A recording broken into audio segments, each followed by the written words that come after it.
غزہ میں بھی وہاں امریکی جو پلان ہے وہ ورکیبل نہیں ہوتا ہوا نظر آ رہا کہ ان کی جو ڈکٹیٹ وہ کر رہے ہیں مگر وہ سیز فائر بھی نہیں کروا پا رہے. تو کیسے اس کو جوڑتے ہیں امریکی لمیٹیشنز جو سامنے مزید آ رہی ہیں؟ دیکھیے عامر صاحب، میں تو جب ان دونوں پلانز کو دیکھ رہا تھا، چاہے وہ غزہ والا ہو یا یوکرین والا ہو، مجھے تو اس کے موورز اینڈ شیکرز جو ہے نا وہ ایک ہی نظر آ رہے ہیں. جیرڈ کوشنر کے بارے میں کہا جا رہا ہے کہ پہلا پلان روس والا انہوں نے تشکیل دیا تھا، وہ اور جو اسٹیو ویٹکاف ہیں، جو مشیر ہیں امریکی صدر کے، وہ بڑے متحرک ہیں غزہ کے حوالے سے بھی. بہت ساری مماثلتیں ہیں ان دونوں پلانز میں، اور بظاہر یہ نظر آتا ہے کہ ایک کوشش ہے کہ کسی بھی طرح جو ہے وہ یہ تاثر دے دیا جائے کہ یہ فیصلہ ہم نے کروایا ہے، ہماری شرائط پر ہوا ہے اور ہم جیت گئے ہیں. اس کے بعد جو مرضی ہوتا رہے وہ بعد میں دیکھا جائے گا. چاہے روس کی بات ہو، اس پہ ابھی تک روس نے یہ آمادگی ظاہر نہیں کی ہے کہ وہ اس پلان کو تسلیم کریں گے یا نہیں کریں گے. اب اگر ہم غزہ کی بات کریں تو ہم نے پہلے بھی یہ کہا تھا کہ ایک پلان جو ہے وہ پش کیا جا رہا ہے، ایک انڈیسنٹ ہیسٹ ہمیں نظر آ رہی ہے، اور وہ بظاہر اسرائیلی شرائط پر فلسطینیوں کو یہ بتایا جا رہا ہے کہ آپ کے پاس اور کوئی چوائس نہیں ہے اس کو تسلیم کرنے کے علاوہ. اب جو تازہ ایک تبادلہ ہوا ہے جو اسرائیل کی طرف سے فلسطینی جو ڈیڈ باڈیز ہیں وہ واپس کی گئی ہیں، اور یہ بالکل آخری فیز چل رہا ہے موجودہ سیز فائر کا. کسی کو نہیں پتا کہ یہ سیز فائر جو ہے وہ آگے چلے گا یا اس سے پہلے وہ جو ایک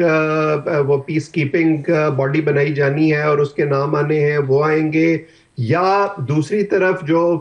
فلسطینی حکام ہیں وہ ایک الزام لگا رہے ہیں کہ اسرائیل اس کے باوجود اپنی کارروائیاں جاری رکھے ہوئے ہیں، اور اسرائیلی حکام اس کو ایک کاؤنٹر ٹیررزم آپریشن کا نام دے کر خاموش ہو جاتے ہیں، کوئی تفصیلات نہیں بتاتے.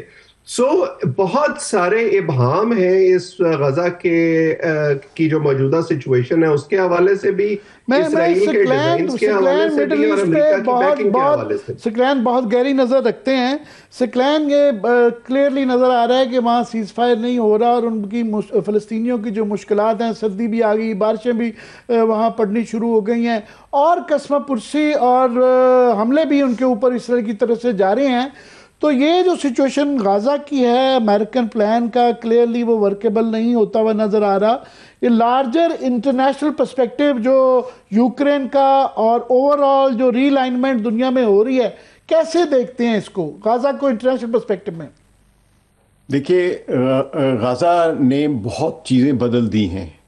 یوکرین اور روس کی جو لڑائی ہوئی ہے اس کو بھی غزہ ہی کی روشنی میں دیکھنے کی ضرورت ہے. اس کی وجہ یہ ہے کہ غزہ میں جس طرح اسرائیل نے ہدف بنایا سویلینز کو، عورتوں کو، بچوں کو، اور اس کی جو لائیو کوریج، اس کی جو ڈیجیٹل میڈیا پہ جو کوریج، سوشل میڈیا پہ ایک نئی جنریشن کے سامنے جو آئی ہے، اس نے بہت کچھ بدلا ہے.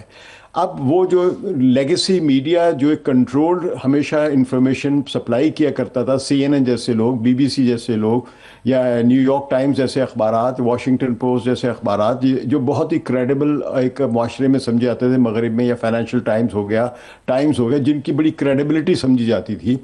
اب ان کے پاس لوگوں کی اوپینین سازی کی مونوپلی نہیں ہے. تو سوشل میڈیا پہ جس طرح یہ میسیکر اور قتل و غارت اور نسل کشی کی جو چیزیں آئی ہیں، یہ خبریں نوجوان نے ان کی وہاں پہ ایک ذہن بدل دیا ہوا ہے. یہ ریئلائزیشن جو ہے یہ امریکہ کی جو رولنگ کلاس ہے اس میں ابھی تک ڈسکنیکٹڈ ہے. بہت بڑا خطرناک یہ چیز ہوتا ہے ڈسکنیکٹ ہونا. اور یہی چیز جو ہے یہ خود اسرائیل کے اندر جو رولنگ کلاس ہے، مثلا نتن یاہو اور اس کے جو ایلائز ہیں، جو بہت انتہائی دائیں بازو کے جو شدت پسند زائنسٹ ہیں، ان کو یہ ریئلائزیشن نہیں ہو رہی ہے کہ دنیا اب ان کے ساتھ نہیں کھڑی ہے. لیکن جو ان کا فائنینشیل یا پولیٹیکل یا انسٹیٹیوشنل کنٹرول ہے امریکہ کی قیادت پہ، امریکہ کی سیاست پر، مثلا کہ کانگریس کے ابھی بھی 99% جو کانگریس کے جو لوگ ہوں گے ان کی حمایت میں ووٹ دے دیں گے. اسی طرح سینٹ میں بھی سمجھیں کہ 99% ہوں گے یا 99 تو کہہ 90% لوگ ابھی بھی ان کے حق میں ووٹ دے دیں گے. ڈیموکریٹس اور ریپبلکن دونوں کے ملا کے میں بات کر رہا ہوں. تو یہ کیونکہ دونوں ہی ایک جس کو کہتے ہیں نا اسرائیلی لابی اس کے ساتھ یا اس کے کنٹرول میں رہتے اس کے اسٹرنگز میں رہتے ہیں. تو اب یہ مطلب یہ سمجھنے کی بات ہے what is Israeli lobby. Israeli lobby کوئی صرف اسرائیل کے اندر بیٹھی ہوئی قوت کا نام نہیں ہے, یہ لابی کا نام نہیں ہے.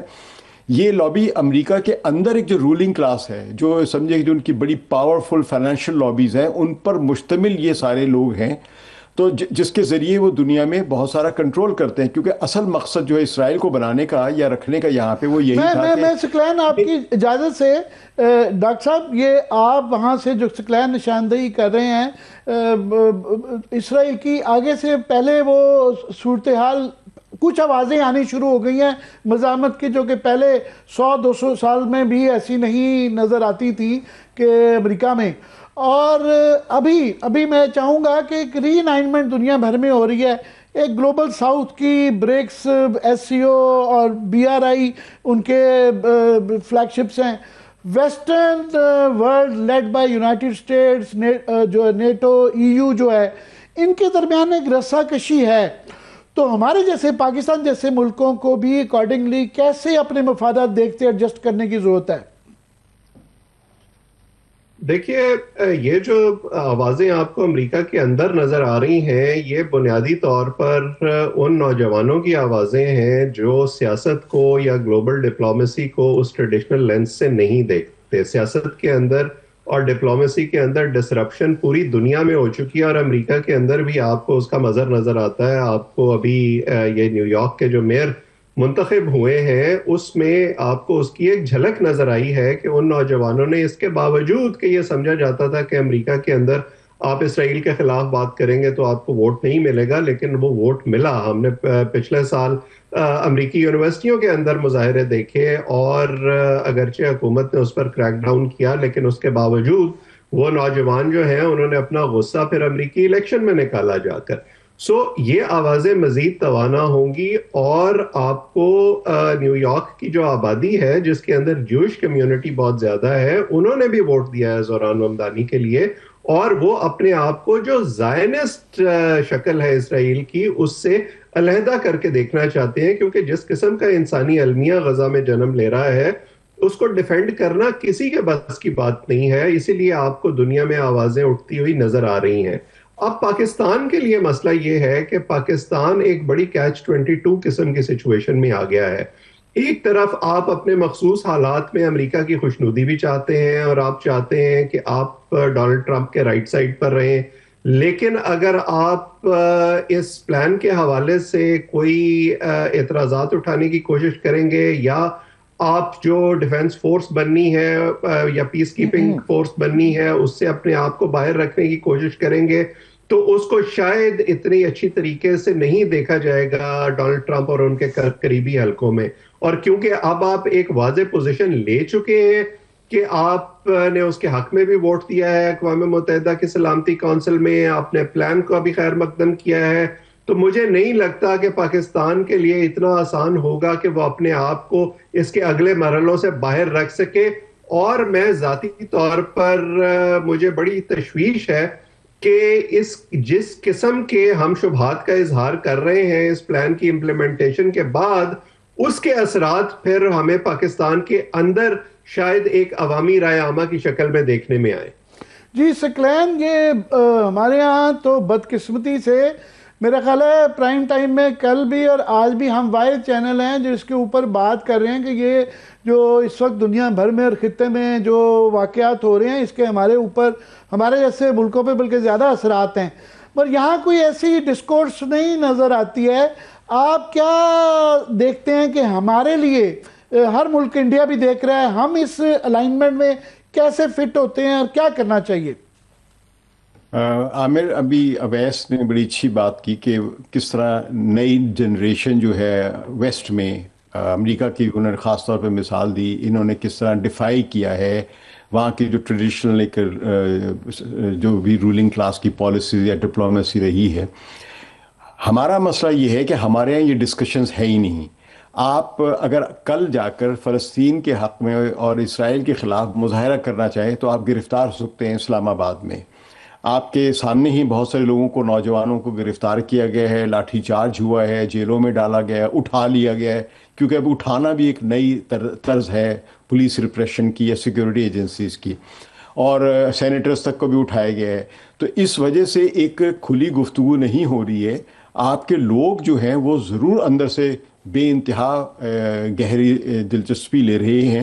لیکن جب آپ ان کو مین اسٹریم میڈیا پر بات ہی کرنے کی اجازت نہیں دے رہے ہیں، اور پھر یہ کہ دوسری آپ کے ہاں مسائل اپنے ٹھیک ہے. لوکل سطح کے بہت زیادہ ہے، ایک سیاسی کرائس بہت زیادہ ہے، تو پولیٹیکل لیول پہ اگر دیکھیں مسائل کا حل تو بعد کی بات ہے، یہاں پہ یہ بحث کا حصہ ہی نہیں ہے. ڈاکٹر صاحب آپ کی کنکلوڈنگ ریمارکس. دیکھیے، کوئی بھی چاہے ہمارے اندرونی حالات ہوں یا بیرونی حالات ہوں، آپ کو فیصلہ یہ کرنا ہوتا ہے کہ آپ کی ترجیحات جو ہیں وہ